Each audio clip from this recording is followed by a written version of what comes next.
Medina যাইতে পারলাম না, মদিনা দেখতে পারলাম না। বলেন না সুবহানাল্লাহ। আমার সঙ্গে বলতে পারবেন কি পারবেন না যে মদিনা যাইতে পারলাম না, মদিনা দেখতে পারলাম না? বলা যাবে কি যাবে না? বলেন আমার সঙ্গে, মদিনা যাইতে পারলাম না, মদিনা দেখতে পারলাম না, মদিনা যাইতে পারলাম না, মদিনা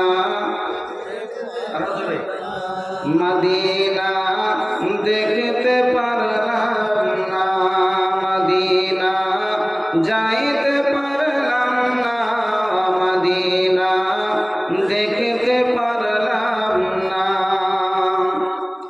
আমি ও সময় তাই এত দূরে রয়, আমি ও সময় তাই এত দূরে রয়, শুধুই সালাম জানাই, মদিনা যাইতে পারলাম না, মদিনা দেখতে পারলাম না, মদিনা যাইতে পারলাম না, মদিনা দেখতে পারলাম না।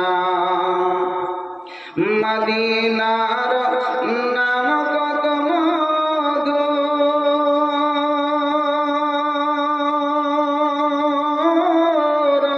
মদিনা আর যে কত দূর, মদিনার নাম কত মধু,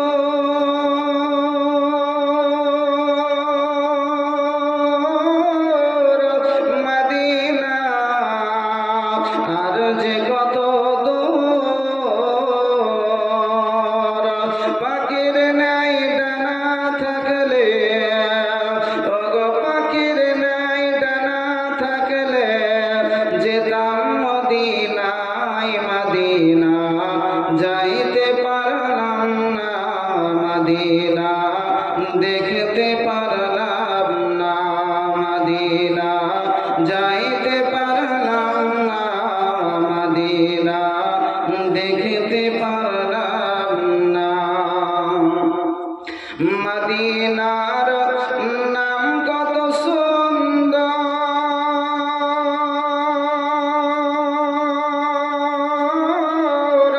মদিনা কেড়েছে অন্তর, মদিনার নাম কত সুন্দর, ওই মদিনা কেড়েছে অন্তর,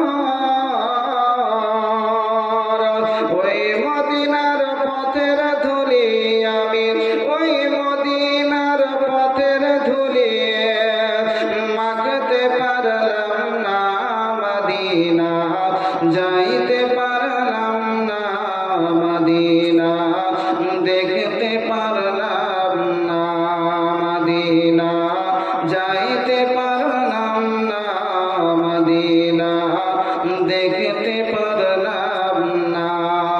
আমি ও সময় তাই এত দূরে রয়, আমি ও সময় তাই এত দূরে রয়, শুধুই সালাম জানাই, মদিনা যাইতে পারলাম না, মদিনা দেখতে পারলাম না, মদিনা যাইতে পারলাম না, মদিনা দেখতে পারলাম না।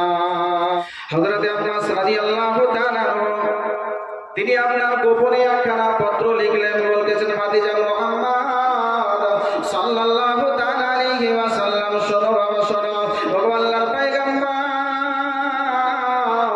মক্কার মানুষেরা ষড়যন্ত্রণা করেছে, তোমাকে আঘাত করবে, আজকে মুসলমানদেরকে শেষ করে দিবে, মদিনার উপরে হামলা করবে, এইরকম ভাবে ষড়যন্ত্রণা করতে করতে তারা একটি বড় দল তৈরি করে ফেলেছে।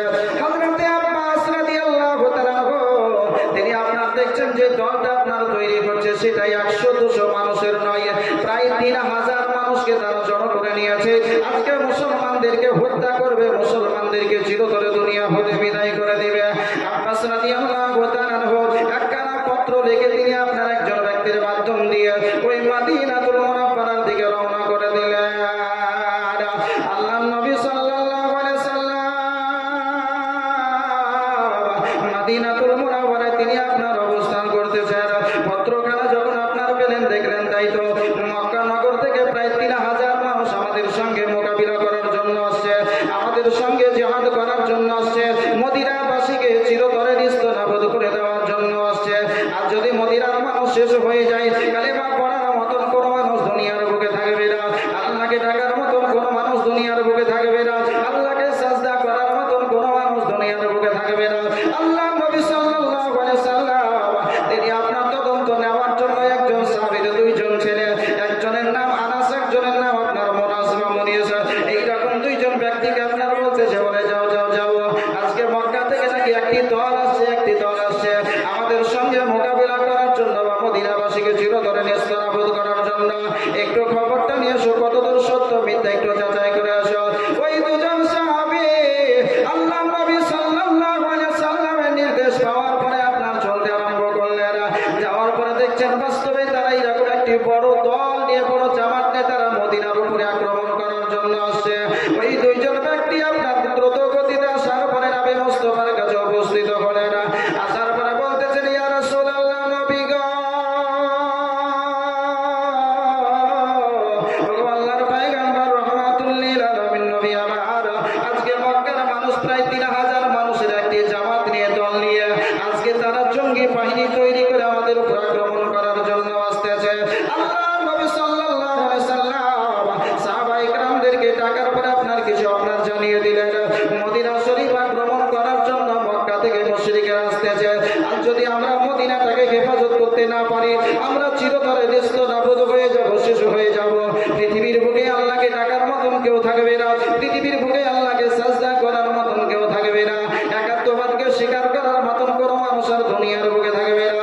ওই সমস্ত সাহাবীদের মধ্যে 3 জন সাহাবী আপনারা আল্লাহর নবী সাল্লাল্লাহু আলাইহি ওয়াসাল্লামের পবিত্র কাসনায় নবুয়তটাকে হেফাজত করার জন্য, আল্লাহর নবী সাল্লাল্লাহু আলাইহি ওয়াসাল্লামের পবিত্র গৃহটাকে হেফাজত করার জন্য আপনারা বসলেন। সারা রাত্রি আপনারা পহরা দিলেন।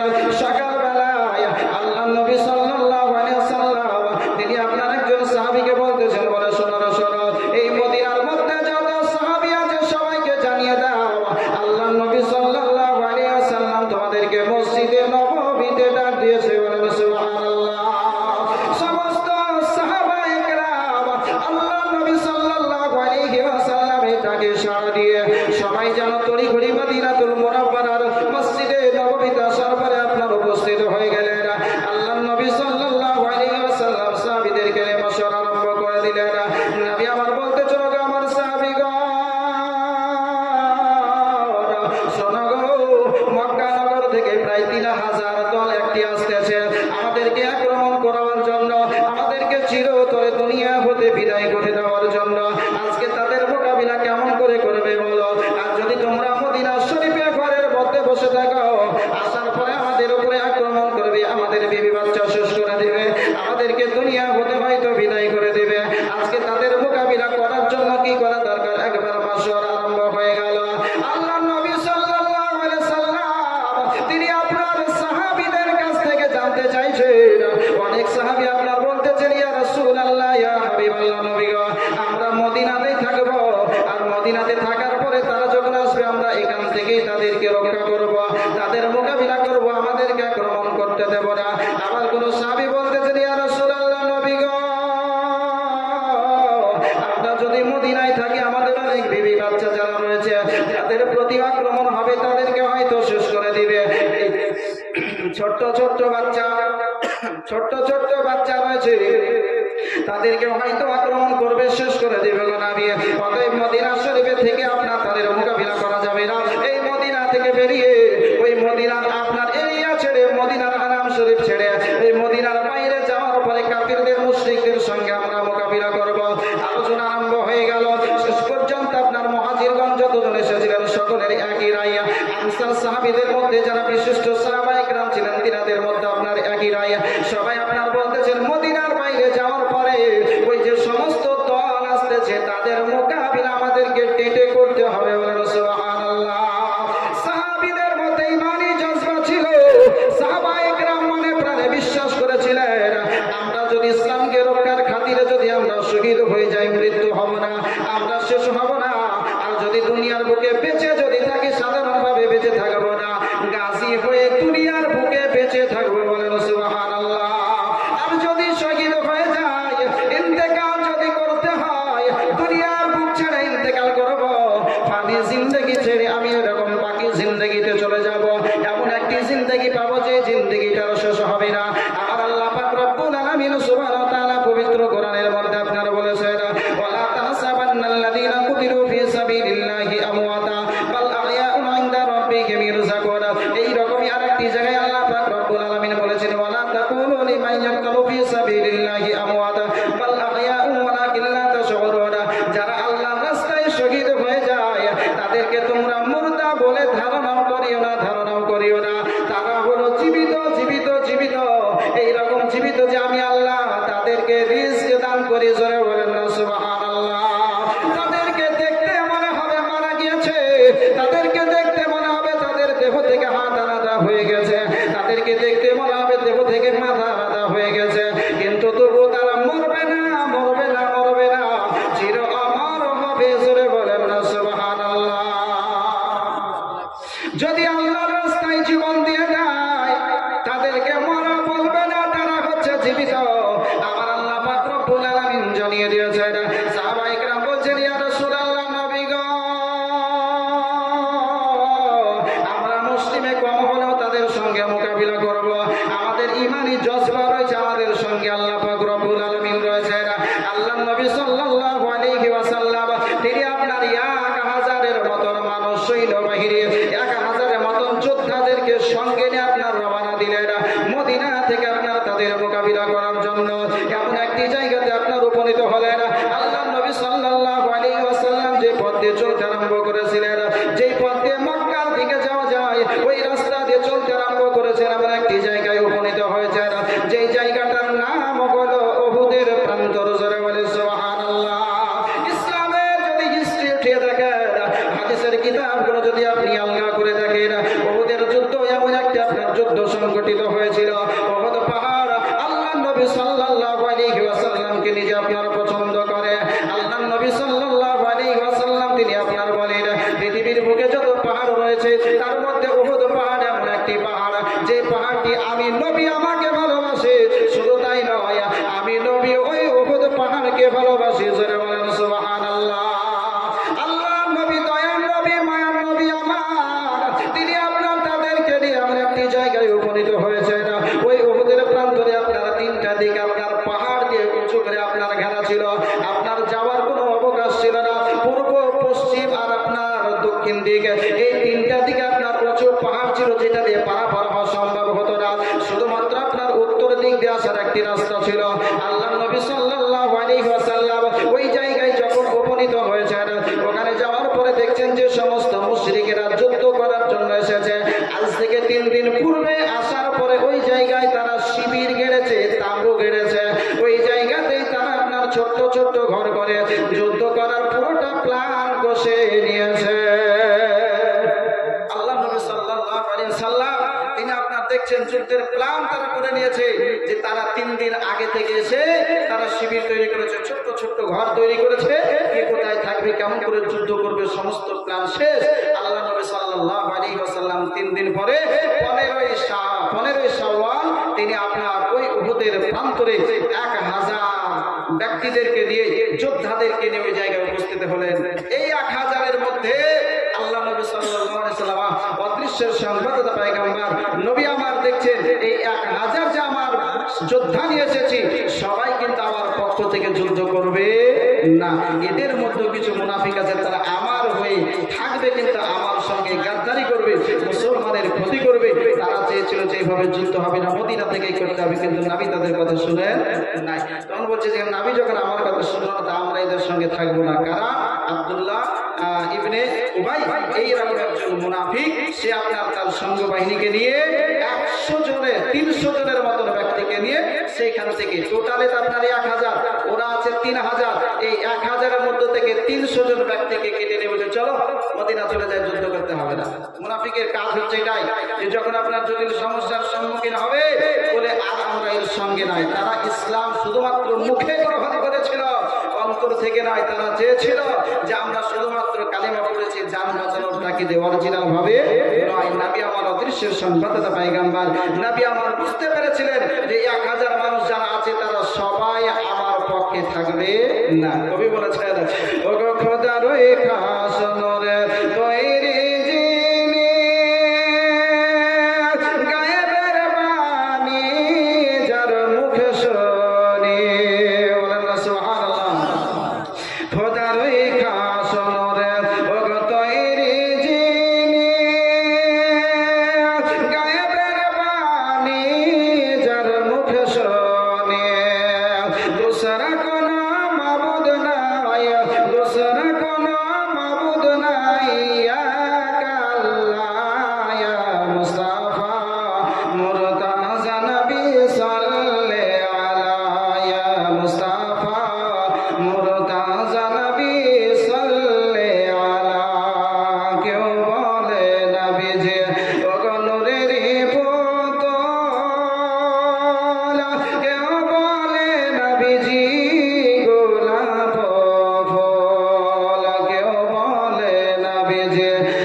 রমজান মাসের পরে যে মাস শুরু হয় আরবিক মাস, যে চাঁদে আপনার ঈদুল ফিতরের নামাজ আমরা পড়ি, ওই মাসের 15 তারিখ। আপনাদেরকে একটা কথা বলতে চাই, বর্তমান সময়ে আমাদের মতনই সেই আব্দুল্লাহ ইবনে উবাইয়ের বংশধর ওই রকম মুনাফিকের দল এখন আপনার কিছু আছে। তখন যেমন সাহাবীদেরকে ধোঁকা দিয়ে, নবীকে ধোঁকা দিয়ে ওখান থেকে বেরিয়ে গেছিল, তারই বংশধর এখনো কিছু আছে যারা এইরকম বর্তমান সময়ে মুসলমান হিসাবে পরিচয় দেয় যে আমি একজন মুসলমান, সেও নামাজ পড়ে, কিন্তু তারা আপনার কিভাবে ধোঁকা দিচ্ছে জানেন? তারা বলছে যে আমরা যে সবে বারাতে হালুয়া রুটি খাই, খাই কি খাই না? জোরে বলেন না। হালুয়া রুটি তৈরি করেন না, করেন না? হালুয়া রুটি তৈরি করি না আমরা? আমরা হালুয়া রুটি তৈরি করি। কেন তৈরি করি? আল্লাহ নবী সাল্লাল্লাহু আলাইহি ওয়াসাল্লাম তিনি বলেন, সুবহানাল্লাহ, কি নাম? ইসমাইল শেখ 200 টাকা দান করেছেন, নারায়ে তাকবীর, নারায়ে রিসালাত। মাসাদুল শেখ 200 টাকা দান করেছেন, 500, নারায়ে তাকবীর, নারায়ে রিসালাত। মাসাকালা হযরত 500 টাকা ও 200 টাকার দাতাগণ যারা বলেন জিন্দাবাদ। বিরাদারান ইসলাম, তো বলতেছিলাম যে আল্লাহ নবী সাল্লাল্লাহু আলাইহি ওয়াসাল্লাম তিনি আপনার কি কি পছন্দ করতেন? আমরা হালুয়া খাই কেন? হযরতে মায়েশাতুল হুমায়রা, মায়েশা সিদ্দিকা আফিফা রাদিয়াল্লাহু তাআলা আনহু হতে হাদিসটি বর্ণিত হয়েছে। বুখারী শরীফের মধ্যে হাদিসটি আছে, কিতাবুল আতঈমার মধ্যে। আন আয়েশা ক্বালাত কানা রাসূলুল্লাহ সাল্লাল্লাহু তাআলা আলাইহি ওয়াসাল্লাম ইউহিব্বুল হালওয়া ওয়াল আসল। রাসূল কায়নাত সাল্লাল্লাহু আলাইহি ওয়াসাল্লাম কি কি পছন্দ করতেন এই মর্মে মায়েশাতুল হুমায়রা বলতেছেন, বলে রাসূল কায়নাত সাল্লাল্লাহু তাআলা আলাইহি ওয়াসাল্লাম তিনি আপনার পছন্দ করতেন খেতে হালুয়া আর মধু। জোরে বলেন সুবহানাল্লাহ। এই জন্য আমরা শাবান মাসে আপনার হালুয়া রুটি খাই। আচ্ছা, শাবান মাসে খাই কেন, অন্য মাসে খাই না কেন? অন্য মাসেও খাই, কিন্তু শাবান মাসে 15 তারিখ খাই কেন? কারণটা কি? আল্লাহ নবী সাল্লাল্লাহু আলাইহি ওয়াসাল্লাম তিনি বলেছেন, শাবানুশ শাহরি ওয়া রমাদানুশ শাহরুল্লাহ, যে শাবান মাস হচ্ছে আমার মাস আর রমজান মাস হলো আল্লাহ তাবারাক ওয়া তাআলার মাস। ভালোভাবে মনে রাখবেন, বর্তমান সময়ে যারা ইউটিউব দেখছেন, ফেসবুক দেখছেন, বিভিন্ন ধরনের আলেম ওলামার বক্তব্য পাচ্ছেন, আপনি ভাবছেন যে টুপি মাথায় দিয়ে আজ স্টেজে বক্তব্য রাখছে মানে মৌলভী সাহেব তো কি বলছে আর দেখা দেখি নাই, কোন দলের বা কেমন এ আপনার দেখা দেখি নাই, তো মৌলভী সেজে আছে মানে মৌলভী মনে করে নিলাম, কিন্তু সব মৌলভী তো মৌলভী নয়। সব মৌলভী সব জুতো এক, সব উট এক, সব পশু এক না, সব কুকুর এক নয়, সব উট এক নয়, সব চপ্পল সব এক নয়, সব মানুষও এক নয়, এরকম সব মৌলভীও এক নয়। বুঝতে পারলেন না কথা? আপনি আমি চপ্পল পরি, আপনার আমার চপ্পলের কথা শুনে জোরে বলেন না, হ্যাঁ না বলেন না, শুনে আপনি যদি চপ্পলকে বলেন এই চপ্পল তো এখানে আছে আমার কাছে আসবে, আসবে না। কিন্তু আমরা হিন্দুস্তানের মানুষ, খাজা আজমিরি রহমাতুল্লাহ আলাই তিনি আপনার তিনার খড়মকে বলেছিলেন যা, যাওয়ার পরে জয়পাল যোগীকে সাইজ করে আয়। খড়ম আপনার গিয়েছিল না, যায়নি, শুনেননি? খাজা আজমিরি রহমাতুল্লাহ আলাই নির্দেশে খড়ম আপনার একটা মিলো প্লেনের মতন, হাওয়াই জাহাজের মতন উঠতে আরম্ভ করলো, আকাশের উপরে আপনার জয়পাল যোগী তাকে সাইজ করে ফিরে চলে আসছে। তো সব চপ্পল এক নয়, সব কুকুর এক নয়। এই কুকুর আর সাহাবে কাহাবের কুকুর এক হবে, যে কুকুরটা জান্নাতে যাবে। বিরাদারান ইসলাম এইরকমই সব মানুষ এক নয়। মানুষের মধ্যে কেউ নামাজি আছে, কেউ মদখোর আছে, কেউ জিনাখোর আছে, কেউ আপনার পথভ্রষ্ট আছে, কেউ ভালো আছে, আছে না নাই? এইরকমই মৌলবীদের মধ্যেও আপনার আছে ভালো আর মন্দ, যাচাই বাছাই আপনাকে করে নিতে হবে। যে দেখবেন যে নবীর পক্ষে সে হচ্ছে অরিজিনাল, যে হোসাইনি মুসলমান, যে হোসাইনের পক্ষে সে হচ্ছে আপনার অরিজিনাল আলিম। আর যে দেখবেন যে ইয়াজিদের পক্ষে কথা বলছে সে কখনোই আপনার অরিজিনাল আলিম হতে পারে না। বিরাদারান মিল্লাত ইসলামিয়া, তো বলতেছিলাম যে সেই সময় তো ছিল, এখন আছে। তো এইরকমই কিছু মৌলবী তারা আপনার বলছে যে হালুয়া খাওয়া চলবে না। কেন চলবে না? যে রাসূল কায়নাত সাল্লাল্লাহু আলাইহি ওয়াসাল্লামের দন্দন মুবারক শহীদ হয়েছিল, তিনি শক্ত জিনিস খেতে পাচ্ছিলেন না, তাই হালুয়া করে নরম করে তিনি খেয়েছিলেন। জোরে বলেন না নাউজুবিল্লাহ। এই কারণে খেয়েছিলেন না। বিরাদারান ইসলাম, যুদ্ধ সংগঠিত হচ্ছে শাওয়াল মাসে, আর আমরা হালুয়া রুটি খাই শাবান মাসে, মানে যখন যুদ্ধ হচ্ছে তার থেকে আরো 2 মাস আগে হালুয়া রুটির সময়, আর 2 মাস পরে হচ্ছে আপনার উহুদের যুদ্ধ। যে যুদ্ধের ময়দানে রাসূল কায়নাত সাল্লাল্লাহু তাআলা আলাইহি ওয়াসাল্লামের পবিত্র দন্দন মুবারক শহীদ হচ্ছে। বিরাদারান মিল্লাত ইসলামিয়া, রাসূল কায়নাত সাল্লাল্লাহু আলাইহি ওয়াসাল্লাম যখন আপনার তিনার দল থেকে 300 জন ব্যক্তি আপনার চলে গেল, থাকলো মাত্র 700 জন। ওই দিকে আপনার যারা মোকাবিলা করার জন্য এসেছে তারা হচ্ছে 3000 মানুষ। যদি আপনার 700 জনকে ধরে, 700 জন পারবে তাদের সঙ্গে লড়াই করতে? যারা বলে পারবে না। কিন্তু আমার আল্লাহ পাক রব্বুল আলামিন সুবহানাহু ওয়া তাআলা তিনি তো তিনাদেরকে সাহায্য করেছেন, বলেছেন লা তাহজান ইন্নাল্লাহা মা'ানা, ভয় পাবে না, আমি আল্লাহ তোমাদের সঙ্গে রয়েছি। জোরে বলেন সুবহানাল্লাহ। আল্লাহ নবী সাল্লাল্লাহু আলাইহি ওয়াসাল্লাম অদৃশ্যের সংবাদদাতা পয়গম্বর নবী আমার দেখলেন যখন তারা 300 জন কেটে গেল, থাকলো মাত্র আপনার 700। এই 700 জন ব্যক্তিদের মধ্যে আপনার প্রায় 50 জন ব্যক্তিকে আপনার তীরন্দাজ ব্যক্তি যারা তীর চালাতে পারে, এইরকম 50 জন ব্যক্তিকে বলতেছেন বলা তোমরা ওই পূর্বের দিকে চলে যাও, ওই যে পাহাড় দেখতে পাওয়া যাচ্ছে ওই পাহাড়ের উপরে তোমরা চড়ে যাও, পেছন থেকে যাতে করে কোন রকমের মুসলমানদেরকে আক্রমণ করতে না পারে। যতই চাই হয়ে যাক, কোনো হালে তোমরা এখান থেকে ফিরে আসবে না, কোনো অবস্থাতে তোমরা পাহাড় থেকে নামবে না। যদি দেখো যে আমরা শহীদ হয়ে গেছি, শেষ হয়ে গেছি, তবুও শিকার, কিন্তু তোমরা ওই জায়গা থেকে নেমে আসবে না।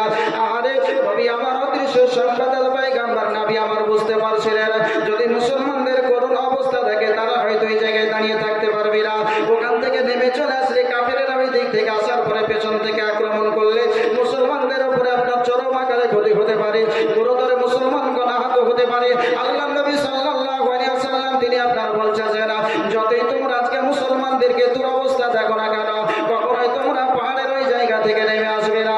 অদৃশ্যের সংবাদদাতা পয়গম্বর কোরআন বলেছে ওমা হুয়া আলাল গায়বি বিদানিরা, আমার হাবিব সাল্লাল্লাহু আলাইহি ওয়াসাল্লাম গায়বের খবর দিতে কৃপণতা করেন না।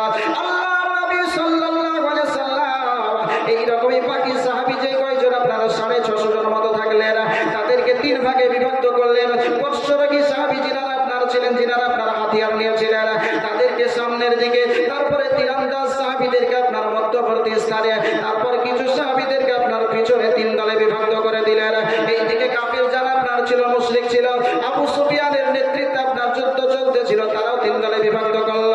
আপনার বেশ প্রায় 200 জন ব্যক্তিকে তারা আপনার ঘোড়াসওয়ারের উপরে চড়িয়ে রাখলো। আজকে যখন আমাদেরকে দেখবে যে আমরা তাদের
সঙ্গে মোকাবিলা আরম্ভ হয়ে গেল, মুশরিকেরা মুসলমানের সঙ্গে যুদ্ধ আরম্ভ হয়ে গেল। আল্লাহ নবী সাল্লাল্লাহু আলাইহি ওয়াসাল্লামের সাহাবী ছেলে খোদা আপনার যুদ্ধ করতে করতে এমন একটি আঘাত করেছে, ওই দল আপনার ময়দান ছেড়ে দিয়ে পালাতে আরম্ভ করেছে। তার যে আপনার জাতীয় পতাকা তার হাতে ছিল, ওই পতাকাটা মাটির উপরে পড়বে ভাব। এমন সময় সে তলহার ভাই ওসমান দৌড়তে দৌড়তে আসার পরে মক্কার সে জাতীয় পতাকাটাকে তুলে ধরেছে। বলে মক্কার জাতীয় পতাকা জমিনের বুকে লুটাতে দেওয়া যাবে না। সেরে খোদা হায়দার কাররার আলিয়া মুর্তজা রাদিয়াল্লাহু তাআলা আনহুর হাতে ইসলামের পতাকা আপনার উত্তোলন করে রেখেছে। তার সঙ্গে মোকাবিলা করা যখন সম্ভব হলো না, সে যখন ময়দান ছেড়ে আপনার পালিয়ে গেল, তার পরে আরো একজন কাফির আসার পরে যখন ডাক দিল, সঙ্গে সঙ্গে আমির হামজা রাদিয়াল্লাহু তাআলা আনহু, যিনাকে আপনার বলা হয়েছে সাইয়্যিদুশ শুহাদা, শহীদগণের সরদার, আল্লাহর নবী সাল্লাল্লাহু আলাইহি ওয়াসাল্লামের চাচা আমির হামজা রাদিয়াল্লাহু তাআলা আনহু, তিনি আপনারা ঝাঁপিয়ে পড়লেন। তাদের সঙ্গে মোকাবিলা করতে করতে, কাফের মুশরিকদের সঙ্গে আপনার মোকাবিলা করতে করতে তাদের ভিতরে আপনার চলে গিয়েছেন। তাদের সঙ্গে আপনার যুদ্ধ করতে করতে ভিতরের দিকে পৌঁছে গেছেন। হযরত আমির হামজা রাদিয়াল্লাহু তাআলা আনহু, আল্লাহর নবী সাল্লাল্লাহু আলাইহি ওয়াসাল্লামের সাহাবী, আমার দয়ার নবী মায়ার নবী সাল্লাল্লাহু আলাইহি ওয়াসাল্লামের চাচা ছিলেন। হযরত আমির হামজাকে শহীদ করার জন্য, আমির হামজাকে চিরতরে দুনিয়া হতে বিদায় করার জন্য একজন গোলাম, যার নাম হচ্ছে আপনার ওয়াহাশী, ওয়াহাশীকে বলতেছে, ওয়াহাশী শোনো শোনো, আর যদি তুমি আমির হামজাকে শহীদ করতে পারো, চিরতরে দুনিয়া হতে বিদায় করে দিতে পারো, তোমাকে আমি আজাদ করে দেব। তার মালিক বলেছিল। আপনার মালিকের কথা শুনে আপনার সে ওয়াহাশী একটি পাহাড়ের গোপন জায়গাতে আপনার লুকিয়েছিল। কখন আমির হামজা আসবে, আমির হামজাকে শহীদ করে দিতে পারলে আমি আজাদ হয়ে যাব। আমির হামজা আল্লাহর নবী সাল্লাল্লাহু আলাইহি ওয়াসাল্লামের সাহাবী, নবীর চাচা, যুদ্ধ করতে করতে যখন তাদের ভিতর আপনার প্রবেশ করে গিয়েছে, এমন ভাবে যুদ্ধ করতেছে, কাফির যখন ভয়ে ময়দান ছেড়ে পালাবো মনে করতেছে, এমন সময় ওই ওয়াহাশী জানোয়ার, যেন আপনার ওয়াহাশী, সে আপনার ঘুমিয়েছে, সে যেন পেছন থেকে আসার পরে হাজরাতে আমির হামজা রাদিয়াল্লাহু তাআলা আনহুর পেটে নিশানা করে যেন একখানা তীর মেরে দিল। আমির হামজা আল্লাহর নবী সাল্লাল্লাহু আলাইহি ওয়াসাল্লামের চাচা, আপনার পেটে তীর লেগে গিয়েছে। তীর যদি আপনার লেগে যায়, পেটের ভিতর যদি আপনার ঢুকে যায়, আপনার ঢুকে যাবে, কিন্তু যখন তাকে বের করবেন, নাড়ি বুড়ি যা আছে কেটে বের হয়ে যাবে।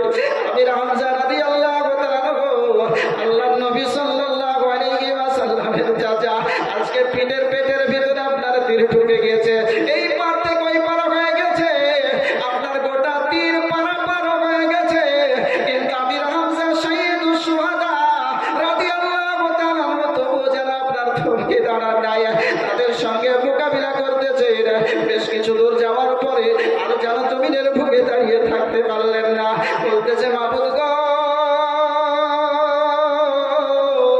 আমরা কোনো অপরাধ করি নাই, কাউকে আগে গ্রহণ করতে চাই নাই গো মাবুদ, আমরা ইসলাম ধর্মকে গ্রহণ করেছি। আল্লাহ, তোমাকে বিশ্বাস করেছি, তোমার কালিমা পড়েছি, তোমার প্রতি হারিয়েছি, তোমার নবীর ভালোবাসা আমার অন্তরে স্থান দিয়েছে। রব্বুল আলামিন, আজকে তোমাকে মানার কারণে আজকে এরকম ভাবে আঘাত করা হয়েছে, পেটে তীর লেগে গিয়েছে, এই পার থেকে ওই পার হয়ে গেছে, আর দাঁড়িয়ে থাকতে পারলেন না। জমিনের বুকে আমির হামজা সাইয়্যিদুশ শুহাদা জমিনের বুকে লুটিয়ে পড়েছে। অল্প কিছুক্ষণের মধ্যে একজন কাফির আসলো, আসার পরে আমির হামজা রাদিয়াল্লাহু তাআলা আনহুর দেহ থেকে মস্তকটাকে যেন আপনার আলাদা করে দিল।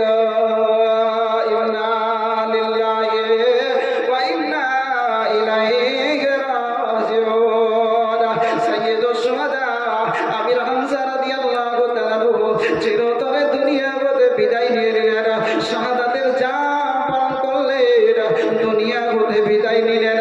দুনিয়ার স্বাদ শেষ হয়ে গেল, বিবি বাচ্চাকে ইয়াতীম করে, বিবি বাচ্চাকে বাবা করে সাইয়্যিদুশ শুহাদা আমির হামজা দুনিয়া হতে আপনার বিদায় নিলেন। আমির হামজা রাদিয়াল্লাহু তাআলা আনহুকে শহীদ হওয়ার পরে ওই আপনার আবু সুফিয়ানের বিবি হিন্দা, সে আপনার দৌড়তে দৌড়তে আসার পরে বলতেছে, বলে শোনো শোনা, আজকে তুমি আমার পিতাকে বদরের প্রান্তরে হত্যা করেছিলে। আমির হামজা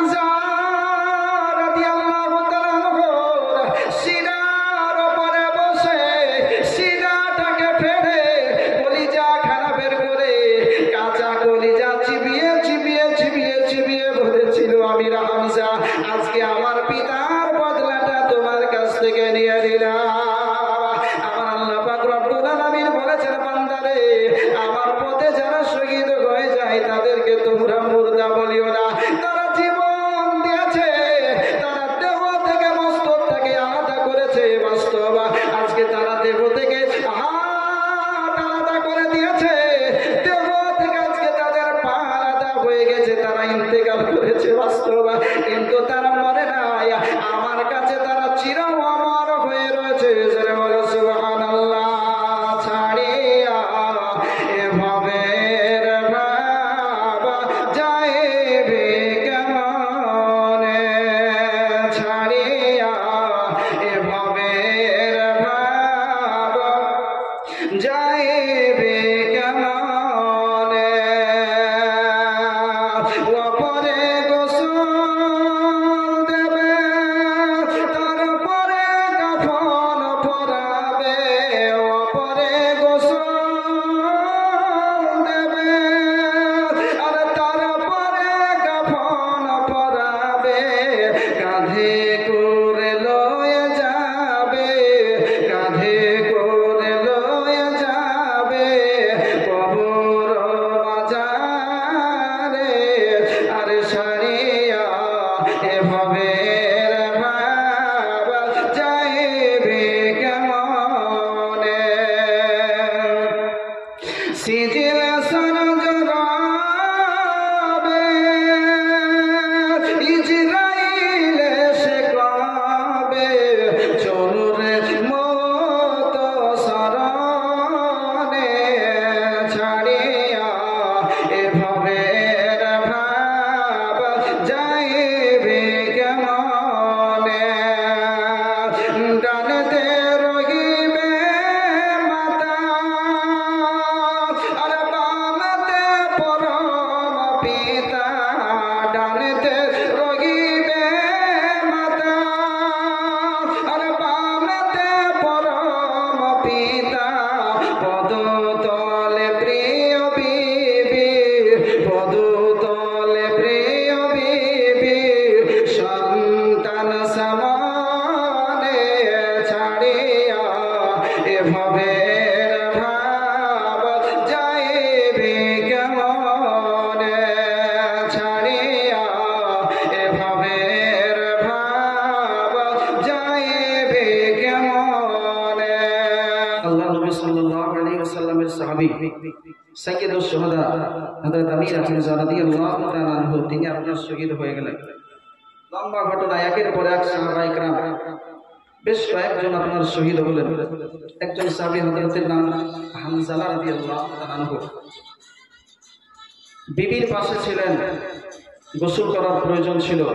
রাসূল কায়নাত সাল্লাল্লাহু তাআলা আলাইহি ওয়াসাল্লাম তিনি আপনার যুদ্ধের ডাক দিয়েছেন, নবী বলেছেন যেতে হবে, ওই অবস্থাতেই বিছানা ছেড়ে নবীর ডাকে সাড়া দিয়ে যুদ্ধের ময়দানে হাজির হয়েছেন। হযরত হানজালা রাদিয়াল্লাহু তাআলা আনহু তিনি আপনার শহীদ হয়েছেন। নবী আমার সাহাবীদেরকে বলেছেন, দেখো আমার হানজালাকে কেন দেখতে পাওয়া যায় না, কোথায় আমার হানজালা? হানজালা রাদিয়াল্লাহু তাআলা আনহুকে পাওয়া যায় না। নবী আমার দেখছেন তো আসমানের উপরে ফেরেশতাগণ হযরত হানজালা রাদিয়াল্লাহু তাআলা আনহুকে গোসল দিচ্ছেন। জোরে বলুন সুবহানাল্লাহ। যিনারা শহীদ হয়ে যান তিনাদের গোসল দিতে হয় না, ওই অবস্থাতেই দাফন করতে হয়। যা পোশাকে থাকেন, যে অবস্থায় রক্তমাখা শরীরে থাকে, ওই অবস্থাতে তিনাদেরকে কবরস্থ করা হয়। আর হানজালা রাদিয়াল্লাহু তাআলা আনহুকে গোসল দিচ্ছেন ফেরেশতাগণ। নবী আমার মুচকি হেসে বলছেন, তিনাকে উপাধি দিচ্ছেন রাসূলুল মালায়েকা, ফেরেশতারা যার গোসল দেয়। জোরে বলেন সুবহানাল্লাহ। আল্লাহ নবী সাল্লাল্লাহু আলাইহি ওয়াসাল্লাম দেখলেন একে একে যখন এরকম কয়েকজন মুসলমান শহীদ হলেন, কিন্তু অধিকাংশ বেশিরভাগ কাফিরেরা যখন আপনার শেষ হয়ে গেছে, তারা ভয় পেয়েছে। তারা দেখলো যে এইভাবে যুদ্ধ করলে আমরা পারবো না, একই সঙ্গে মুসলমানদের সঙ্গে আক্রমণ করতে হবে। কয়েকজন মুসলমান 3000 আপনার তারা সেগুলো পারছে না, একই সঙ্গে আক্রমণ করেছে। একই সঙ্গে যখন আক্রমণ করেছে, আগে থেকে তো বলা রয়েছে এই ঘোড়াওয়ালা যারা রয়েছিল ঘোড়সাওয়ার, তারা পেছন দিক থেকে দৌড়ে গিয়ে মুসলমানদেরকে পেছন থেকে আক্রমণ করবো মনে করে হাজির হয়ে গেছে। আল্লাহ নবী সাল্লাল্লাহু আলাইহি ওয়াসাল্লাম অদৃশ্যের সংবাদদাতা পয়গম্বর নবী আমার বলেছিলেন, ওই পাহাড়ের উপরে তোমরা বসে থাকো যাতে করে কেউ পেছন থেকে তোমার আক্রমণ করতে না পারে। জোরে বলেন সুবহানাল্লাহ। যেমন এরা ওখানে গিয়েছে, উপর থেকে তীর ছুটতে আরম্ভ করেছেন মুসলমানগণ, এরা আপনার ময়দান ছেড়ে পালিয়ে যেতে আরম্ভ করেছে। শুধু তাই নয়, যত কাফির ও মুশরিক ছিল সবাই আপনার ময়দান ছেড়ে পালিয়ে গেল। আপনার এমন করে ময়দান ছেড়ে পালালো, যা ছিল ফেলে দিলেন দিয়া আপনার একদম একটা ময়দান ছেড়ে পালাতে আরম্ভ করেছে। মুসলমানগণ ভাবছে যে আমাদের জয় হয়ে গেছে, বলেন সুবহানাল্লাহ। আল্লাহ নবী সাল্লাল্লাহু আলাইহি ওয়াসাল্লাম তিনি তো জানেন যত সহজ নয়, এই জন্য তাকে বলে দিয়েছেন, হুঁশিয়ার করে দিয়েছেন। কিন্তু মুসলমানগণ ভাবছেন যে আমাদের জয় হয়েছে। মালে গানিমাতের মালগুলো বোঝাতে আরম্ভ করেছেন। এই কাফের মুশরিক তারা আপনার পেছন থেকে বা ধাওয়া করার জন্য আসছে। যারা আপনার 50 জন মতন পাহাড়ের উপরে রেখেছিলেন যাদেরকে, ওরাও কিন্তু ওই জায়গা থেকে ওনারা চলে এসেছেন এই মালে গানিমাতের কাছে। মাত্র 10 জন মতন সাহাবী ওই পাহাড়ের উপর স্থির ছিলেন, বলে তারা সবাই যাচ্ছে যাক, কিন্তু আমরা যাব না। অনেক মানুষের মধ্যে এরকম থাকে না, বলা যা করছে করুক, আমি কিন্তু এখান থেকে পিছু পা হবে না। বলে না যে মুরল যেটা বলেছে সেটা আমি করবো, যে যা করছে করুক, আমি মুরলের কথার বাইরে যাব না। অনেক জায়গাতে এরকম মানুষ থাকে, ভালো মন্দ মানুষ সব জায়গাতে আছে, বলে ওরা যাচ্ছে যাক, আমরা যাব না। মাত্র 10 জন ব্যক্তি। এই সবাই যখন একত্রিত হয়েছে, এই কাফিরেরা চতুর্দিক থেকে আবার যখন পাল্টা আক্রমণ করেছে, মুসলমানদের অবস্থা এবার খারাপ। আল্লাহ নবী সাল্লাল্লাহু আলাইহি সাল্লাম খুদ ওই জায়গায় বিরাজমান অবস্থান করছেন। মুসলমানদের শোচনীয় অবস্থা, মুসলমান ছন্নছাড়া হয়ে গেছে, এই দিক সেই দিক হয়ে গেছে। আল্লাহ নবী সাল্লাল্লাহু আলাইহি ওয়াসাল্লাম রাহমাতুল লিল আলামিন নবী আমার, তিনি আপনার বলতেছেন, শোনো তোমরা ছন্নছাড়া হতে পারো, আমি নবী আছি। নবীর শান এটা নয় যে যুদ্ধের ময়দান থেকে ফেলে যুদ্ধের ময়দান ছেড়ে আপনার পালিয়ে যাবে। জোরে বলেন সুবহানাল্লাহ। আপনার আমার মতো এই গুনাহগার উম্মতকে স্মরণ করে নবী আমার সেই সময় যুদ্ধ করেছিলেন। যদি সেই সময় যুদ্ধ না করতে, তাহলে ইসলাম কি জিনিস সেটা আমরা বুঝতেই পারতাম না। এই পর্যন্ত ইসলাম আসতোই না, ইসলাম ওখানেই শেষ হয়ে যেত। কিন্তু নবী আমার নিজের রক্ত দিয়ে আপনার সাহাবীদেরকে শহীদ করে, সাহাবীদের বিবিদেরকে বেওয়া করে ইসলামকে রক্ষা করে আপনার আমার আজ পর্যন্ত পৌঁছে দিয়েছেন। জোরে বলেন সুবহানাল্লাহ। আজ আমরা সেই মুসলমান, তাই তো নাকি? সাহাবায়ে কেরাম যে ইসলাম গ্রহণ করেছিলেন, আমরা তো সেই মুসলমান, সেই ইসলামকে গ্রহণ করেছি, নাকি অন্য ইসলাম গ্রহণ করেছি? ওই ইসলামই গ্রহণ করেছি। সাহাবায়ে কেরাম জান দিতে ভয় পায়নি, কিন্তু আমরা মুসলমান একটু সময় দিতে ভয় পাই। আল্লাহ সাহেব, সাদ্দাম হোসেন সাহেব, মুসল্লি কজন হয়? বেরাদারান ইসলাম, আমরা একটু সময় দিতে ভয় পাই। আমরা ভাবি না যে আমাদেরকে একটু সময় দিন নামাজ আদায় করতে হবে। তিনারা জান দিতে ভয় পাননি, আমরা সময় দিতে ভয় পাই। তিনারা জান দিতে ভয় পাননি, আমরা অর্থ দিতে ভয় পাই। পাই কি পাই না? সাহাবায়ে কেরাম সন্তানদেরকে বা ছোট্ট ছোট্ট সন্তান তাদেরকেও শহীদ করে আল্লাহকে খুশি করেছেন। কিন্তু আমরা অর্থ করা কিছু উপার্জন করা কিছু অর্থ, সেটা আমরা আল্লাহর রাহে খরচ করতে পারি না। পারি না, নাই তো মানুষ। বিরাদারান ইসলামিয়া, আল্লাহ নবী সাল্লাল্লাহু তাআলা আলাইহি ওয়াসাল্লাম অদৃশ্যের সংবাদদাতা পয়গম্বর নবী আমার সাহাবীদেরকে নিয়ে, মুসলিমে যে কয়েকজন সাহাবী আছেন তাদেরকে নিয়ে বলতেছেন, বলে চলো তাদের সঙ্গে আমাদেরকে মোকাবিলা করতেই হবে। জোরে বলেন সুবহানাল্লাহ। সাহাবায়ে কেরাম মোকাবিলা করতেছেন, আল্লাহ নবী সাল্লাল্লাহু আলাইহি ওয়াসাল্লাম একাই দাঁড়িয়ে আছেন। তিনার হাতে কোনো অস্ত্র নেই, শুধুমাত্র লোহার পোশাক। তিনি আপনার যুদ্ধের পোশাক পরে আছেন, মাথায় লোহার হেলমেট রয়েছে, গায়ে লোহার পোশাক রয়েছে।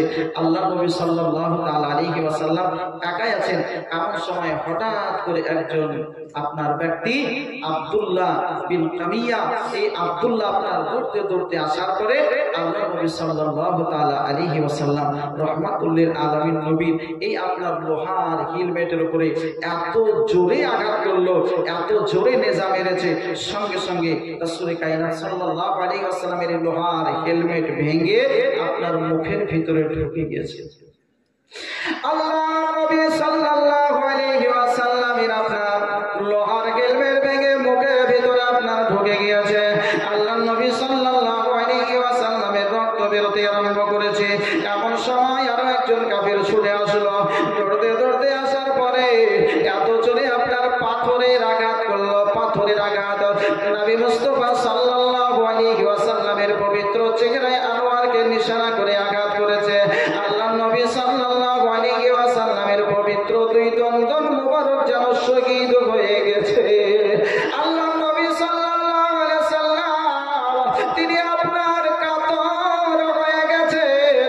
নবী মুস্তাফা সাল্লাল্লাহু আলাইহি ওয়াসাল্লামের রক্ত মুবারক জমিনের উপরে পড়ে যাবে। আল্লাহ নবী সাল্লাল্লাহু আলাইহি ওয়াসাল্লাম সঙ্গে সঙ্গে রক্ত কানা যেন হাতে ধরে নিলেন। নবী দেখছেন, আর যদি আমার রক্ত জমিনের বুকে পড়ে যায়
জীবনে দুনিয়া হতে বিদায় করার জন্য আক্রমণ করতেছে, কিন্তু আমার আল্লাহ পাক রব্বুল আলামিন বলেছেন, হাবিব আপনাকে আমি দুনিয়ার বুকে পাঠিয়েছি আমার তাওহীদের পানি পৌঁছে দেওয়ার জন্য।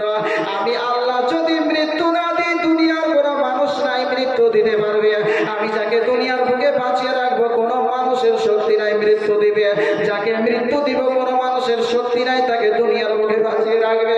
আল্লাহ নবী সাল্লাল্লাহু আলাইহি সাল্লাম আজকে কাতর অবস্থায় রয়েছে, তালহা রাদিয়াল্লাহু তাআলা উঠার অবস্থায় নবী মুস্তাফাকে ঘিরে রয়েছে, এত তলোয়ারের আঘাত করতেছে। কিতাবের মধ্যে আপনার পাওয়া যায় 35 থেকে আপনার 39 কাটা আঘাত হযরতে তালহা রাদিয়াল্লাহু তাআলার শরীরে করা হয়েছে। গোটা শরীর যেন ক্ষতবিক্ষত হয়ে গেছে, পরার মতন রক্ত বেরোতে আরম্ভ করেছে। তবুও নবী মুস্তাফা সাল্লাল্লাহু আলাইহি ওয়াসাল্লামের কাছ থেকে দূরে সরে না, নবী মুস্তাফাকে একাকী ছাড়ে না। নবী মুস্তাফাকে বলতেছে, ইয়া রাসূলুল্লাহ, ইয়া হাবিবাল্লাহ, নবী গো, আমি তালহা আপনার জন্য ঢাল হয়ে রয়েছে গো নবী, আমি যতক্ষণ থাকবো আপনাকে আঘাত করতে দেব না। আবু দুজানা বলতেছে, ইয়া রাসূলুল্লাহ, ইয়া হাবিবাল্লাহ, নবী গো, আমি আপনার জন্য ঢাল হয়ে রয়েছে, আপনাকে আঘাত আর সহ্য করতে দেব না, আঘাত করতে দেব না। আমি আবু দুজানা যদি শহীদ হয়ে যায় আজকে তবুও শিকার আপনার গায়ে আজ থাকতে দেব না। আজকে এইরকম ভাবে তারা ডেকে থাকলো, আল্লাহ নবী সাল্লাল্লাহু আলাইহি ওয়াসাল্লাম বেহুশ হয়ে রয়েছে। আল্লাহ নবী সাল্লাল্লাহু আলাইহি ওয়াসাল্লামের কানা নেই, কানা হয়েছে। আল্লাহ নবী সাল্লাল্লাহু আলাইহি ওয়াসাল্লামকে সাহাবায়ে কিরাম তুলে দিয়ে যেন পাহাড়ের দিকে চলতে আরম্ভ করেছে। ওই বাবুল পাহাড় যে আমার দয়াল নবী মায়ার নবী সাল্লাল্লাহু আলাইহি ওয়াসাল্লামকে মহব্বত করে, আল্লাহ নবীকে নিয়ে যাওয়ার পরে বলতেছে, রে ওগুলো পাহাড় শোনো শোনা, আর যেই নবীকে তুমি ভালোবাসো, যেই নবীর সঙ্গে মহব্বত করো, ওই নবীর জন্য একটু জায়গা করে দাও, নবী আমার বেহুশ হয়ে আছে। আল্লাহ নবী সাল্লাল্লাহু আলাইহি সাল্লামকে নিয়ে উহুদ পাহাড়ের একটি জায়গাতে যাওয়ার পরে বলছেন, হে উহুদ পাহাড়, আজকে যে নবীকে ভালোবাসো, যেই নবীকে মহব্বত করো, ওই নবীর প্রতি আক্রমণ করা হয়েছে, আঘাত করা হয়েছে, নবীকে শুইয়ে দিয়েছেন। আল্লাহ নবী সাল্লাল্লাহু আলাইহি ওয়াসাল্লাম অজ্ঞান অবস্থায় আছে। আল্লাহ নবী সাল্লাল্লাহু আলাইহি ওয়াসাল্লাম বেহুশ অবস্থায় আপনার পাহাড়ের মধ্যে শুয়ে আছেন। হঠাৎ করে আল্লাহ পাক রব্বুল আলামিন বলতেছেন, জিবরাইল, ওই দেখো আমার হাবিব সাল্লাল্লাহু আলাইহি ওয়াসাল্লাম আজকে বেহুশ অবস্থায় পাহাড়ের ভিতরে শুয়ে আছেন। যাও যাও, একবার যাওয়ার পরে বলো আজকে আমার হাবিব সাল্লাল্লাহু আলাইহি ওয়াসাল্লাম কত কষ্ট পেয়েছেন, একবার জিজ্ঞাসা করো। জিবরাইল আলাইহিস সালাম আসার পরে বলতেছে, ইয়া রাসূলুল্লাহ, ইয়া হাবিবাল্লাহ, নবী গো, আজকে আপনার লোহার হেলমেট কেটে ঢুকে গিয়েছে, আপনার দমদম মুবারক শহীদ হয়েছে গো নবী, আপনি কত কষ্ট পেয়েছেন, কষ্ট পেয়েছেন একবার বলুন। আল্লাহ নবী সাল্লাল্লাহু আলাইহি ওয়াসাল্লাম তিনি আপনার জ্ঞানে আসার পরে বলতেছেন, জিবরাইল, আজ তুমি আমাকে জিজ্ঞেস করেছো, এই লোহার হেলমেট ভেঙে আমার বুকের ভিতরে ঢুকেছে, আমার দমদম মুবারক শহীদ হয়েছে, ব্যথা জিজ্ঞাসা করলে আমার উম্মত যারা শহীদ হয়ে গেল, আমার উম্মত যারা জাহান্নামে যাবে, তারা কেমন করে থাকবে, ওই ব্যথা কেমন একবার তুমি আমাকে জিজ্ঞাসা করলে না? বলেন সুবহানাল্লাহ। আল্লাহ নবী সাল্লাল্লাহু আলাইহি ওয়াসাল্লাম রাহমাতুল লিল আলামিন নবী নিজে কষ্ট পেয়ে যতটা ব্যথিত না হতেন, উম্মতের ব্যথায় তিনি ব্যথিত বেশি হন। জোরে বলেন সুবহানাল্লাহ। আল্লাহ নবী সাল্লাল্লাহু আলাইহি ওয়াসাল্লাম মাহশারের প্রান্তরে ওই সিরাতের ধারে সেদিন নবী আমার অপেক্ষা করবেন, ইন্তজার করবেন, যে আমার উম্মত তারা আপনার কেমন করে পার হবে, তারা কিভাবে যাবে, সেই চিন্তায় নবী মুস্তাফা সাল্লাল্লাহু আলাইহি ওয়াসাল্লাম ব্যস্ত থাকবেন। আমার হুজুর ওরা আলী রাহমাতুল্লাহ আলাইহি তিনি বলেন, ওই সিরাতে কঠিন ভুলে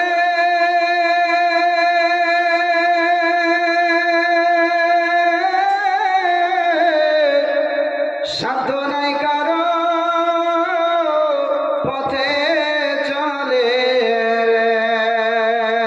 ওই সিরাতে কঠিন ভুলে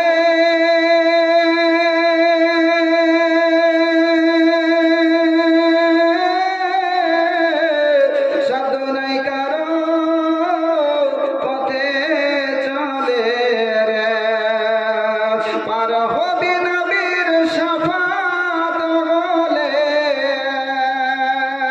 পার হবে নবীর শাফাত হলে, ওগো চোখের ইশারা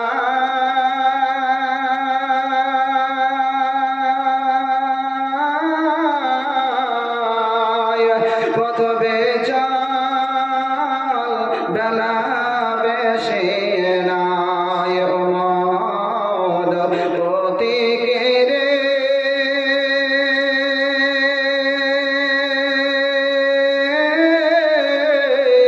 পথ বেচাল বেলা বেশি নাই স্ত্রী পুত্র ওই বন্ধু যারা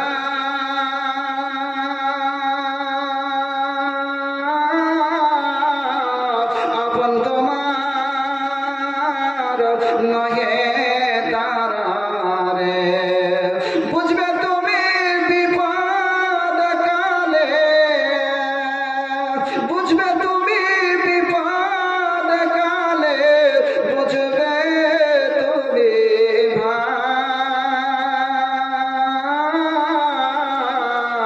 ভাই পথ বেচাল বেলা বেশি নাই উম্মতকে সব ওর সঙ্গে নিয়ে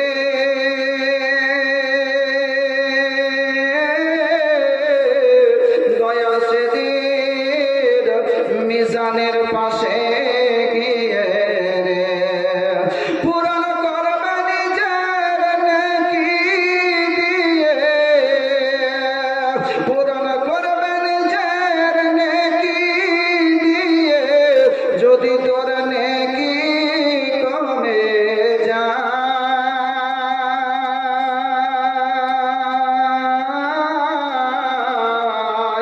পথ বেচাল বেলা বেশি নাই মন প্রতীকে রে পথ বেচাল বেলা বেশি নাই মুর্শিদ যাহার ওই মনে থাকে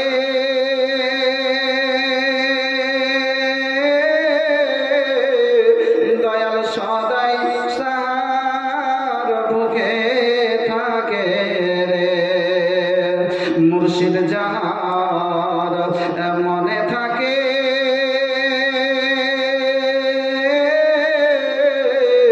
দয়াল সদাই তাহার বুকে থাকে রে, তারে দেখা যায় না চামড়ার চোখে, তারে দেখা যায় না চামড়ার চোখে, দিলের চোখে দেখা যায়